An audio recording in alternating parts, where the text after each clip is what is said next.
প্রায় 26,000 শিক্ষক ও শিক্ষাকর্মীর চাকরি বাতিল। কিভাবে চলবে স্কুলগুলি? আতান্তরে রাজ্য কোর্টের নির্দেশ মেনে 3 মাসের মধ্যে পরীক্ষা নেওয়ার কথা জানিয়েছেন মুখ্যমন্ত্রী। 7ই এপ্রিল চাকরিহারাদের কথা শুনবেন মমতা।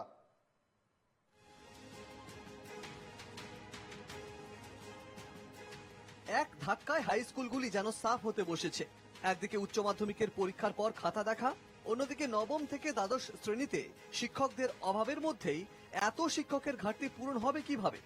এদিন মুখ্যমন্ত্রী সাংবাদিক সম্মেলন থেকে জানান, সুপ্রিম কোর্টের নির্দেশ মতো 3 মাসের মধ্যে ফাঁকা পদের নিয়োগ প্রক্রিয়া সম্পন্ন করতে এসএসসি কে পদক্ষেপ করতে বলেছেন তিনি।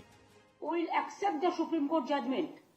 ওরা বলেছে 3 মাসের মধ্যে প্রসেস করতে আমরা করে দেব, এবং অলরেডি এডুকেশন মিনিস্টারকে বলেছি যে স্কুল সার্ভিস কমিশন, যেটা অটোনমাস অর্গানাইজেশন, তাদের আমাদের ফিলিংসটা জানাতে। What they will do, it is their decision. আর আমাদের ভবিষ্যৎ যেন হেলদোলের মধ্যে হিন্দোলে দোলা না খায়। যেখানে চাকরি হচ্ছে মহার্ঘ, চাকরি যেখানে পাওয়া যায় না, সেই চাকরি যদি হঠাৎ করে চলে যায়, তারপরে কি নিয়ম কানুন আছে 3 মাস 6 মাস, সেটা পরের কথা।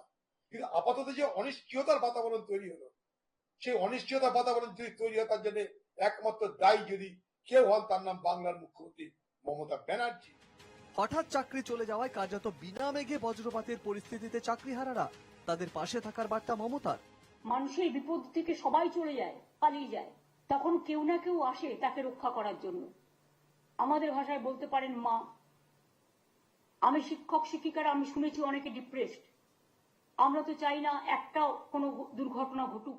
শিক্ষক শিক্ষিকা পদ শূন্য পড়ে আছে, তার হিসাব করে এদেরকে আরামসে সেখানটায় চাকরি দেওয়ার ব্যবস্থা করা যায়। যারা যোগ্য অযোগ্য আপনি পরীক্ষা নিন নতুন করে, যদি কেউ না পারে আপগ্রেড করুন।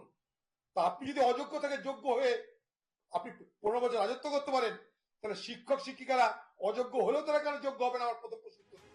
আগামী 7ই এপ্রিল চাকরিহারা শিক্ষকদের সংগঠন ডিপ্রাইভ টিচার অ্যাসোসিয়েশনের কথা শুনবেন মুখ্যমন্ত্রী। তারা একটা ডিপ্রাইভ টিচার্স অ্যাসোসিয়েশন তৈরি করেছেন জাস্টিস পাওয়ার জন্য। আমি তাদের কথায় সাড়া দিয়ে 7 তারিখে তারা ইনডোর স্টেডিয়াম বুক করেছেন। আমি 7 তারিখ 12টা 15 নাগাদ তাদের কাছে যাব, তাদের কথা শুনবো।